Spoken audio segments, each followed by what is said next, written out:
Masyarakat di Jalan Perum Dalung Permai, Kerobokan KJ Kuta Utara Badung mengawali tahun 2024 dengan temuan menggegerkan Senin 1 Januari. Mereka mendapati seorang pria tak dikenal alias Mr. X yang tewas tergeletak di jalanan. Selain identitasnya yang misterius, masyarakat dibuat geger karena kondisi jenazah Mr. X yang penuh dengan luka, sehingga memunculkan berbagai pertanyaan mengenai apa penyebab dan bagaimana korban bisa tewas. Dikonfirmasi mengenai kejadian itu, Kasih Humas Polres Badung Ibtu Ketut Sudana menjelaskan, Mr. X pertama kali ditemukan oleh seorang remaja berinisial PNAN, 15 tahun sekitar pukul 4:30. Kala itu saksi bersama dua temannya, HRH dan KRPP, berniat membeli makan selepas merayakan tahun baru.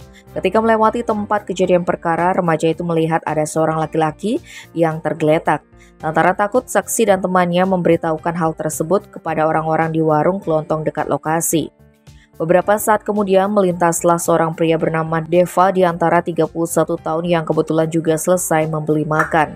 PNAN langsung memberitahu perihal kejadian tersebut sehingga Deva bersedia mengecek korban dari dekat. Pria ini langsung curiga bahwa Mr. X sudah meninggal karena terlihat tidak bernafas dengan mata sebelah kiri dalam keadaan terbuka. Selanjutnya Deva melaporkan masalah ini ke SPKT Polsek Kuta Utara. Lalu petugas dari Polsek Kuta Utara dan tim identifikasi Polres Badung tiba di lokasi kejadian untuk melaksanakan pemeriksaan luar terhadap jenazah. Hasilnya korban dinyatakan sudah meninggal dunia. Kondisi jenazahnya yaitu luka di atas pelipis kiri, luka dan lebam di dada, luka robek di dagu, luka pada punggung kiri, luka di bagian rusuk kiri, luka lecet di bibir, dan luka lecet bawah hidung. Petugas juga menemukan barang-barang yang diduga milik korban, yakni sebuah motor metik Yamaha Mio warna kuning hitam, dua pasang sendal warna hitam, serta tas warna biru hitam. Tas tersebut berisi nota sebuah tabungan bank atas nama Ayu Rahayu asal desa Topalan, Kelurahan Topalan, Kecamatan Metobi, Kabupaten Lamandau, Provinsi Kalimantan Tengah.